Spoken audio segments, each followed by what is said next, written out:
Hello, everyone. My name is Jamar Myers Montgomery, and I am a second year law student and first year MBA student at Southern University Law Center and Southern University Agricultural and Mechanical College. Today, we had the Reverend Al Sharpton and attorney Benjamin Crump come to our school today and talk about the worth of a black man. Recently, the death of Victor White was brought to the national stage and brought to national attention. Victor White was a young black man that was shot and killed in New Iberia. Now, the particular thing about this was that when Victor White was killed, he was handcuffed in the back of a police car. And originally, the coroner said that he shot himself in the back and killed himself. Well, we found out recently that that wasn't true, that actually he was shot in the chest.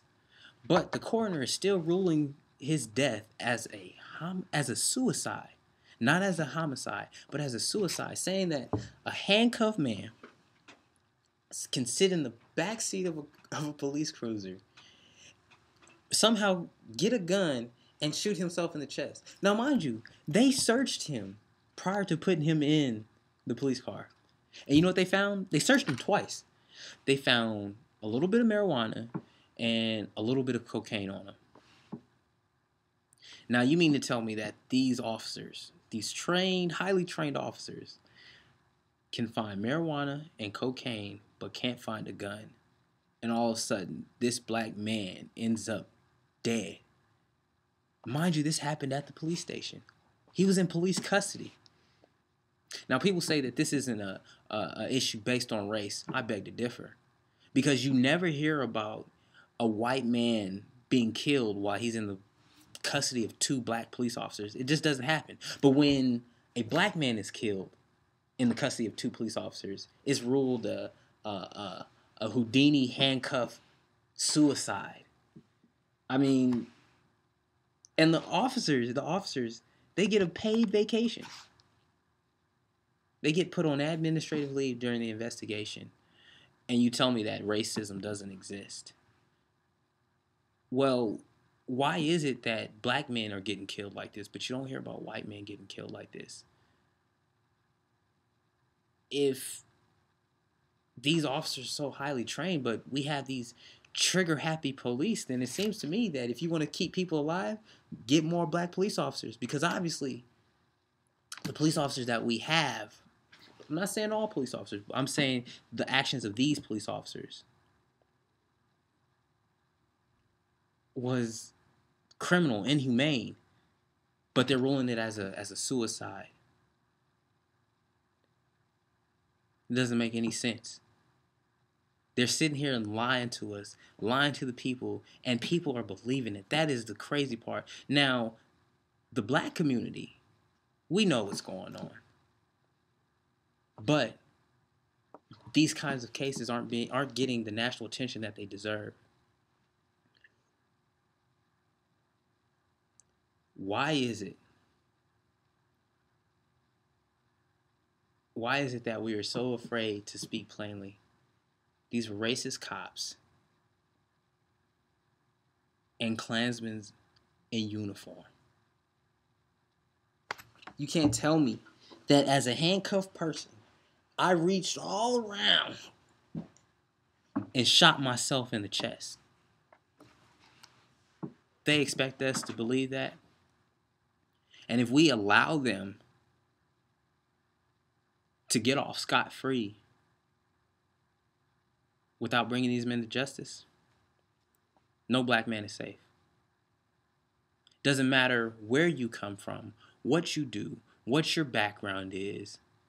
Any black man in this country is a target, he is a threat, and his life is in danger. That is the reality of it.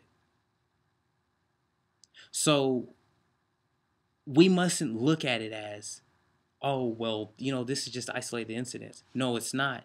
We can't look at it as, oh, well, you know what? I'm gonna get in. I don't necessarily want to get involved because I don't know the cases. Look, does it have to happen to your brother, to your sister, to your dad, to your cousin, to your son, to your daughter? Does it have to happen to them before you open up your eyes and realize that it's time for action? We must act. We must let them know that we will not stand for this. If not, our black men are going to continue dying at the police hands, at the hands of police. And we can't allow that to happen. Black men are our future. They are our leadership.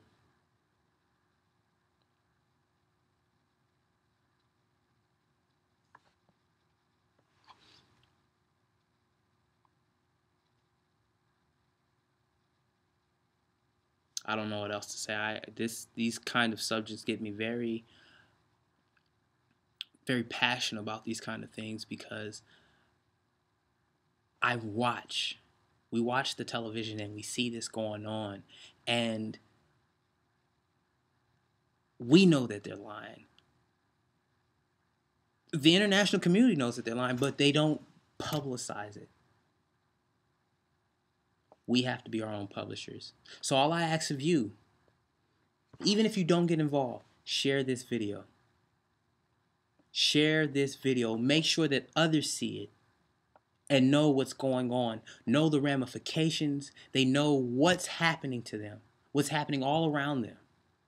You think that it only happened in New Iberia, or you think that it only happened to Chavez in Arkansas, where something very similar happened, where he was handcuffed but all of a sudden shot, and they ruled it as a suicide. Or Jesus Huerta in North Carolina, same thing, and they ruled it as a suicide.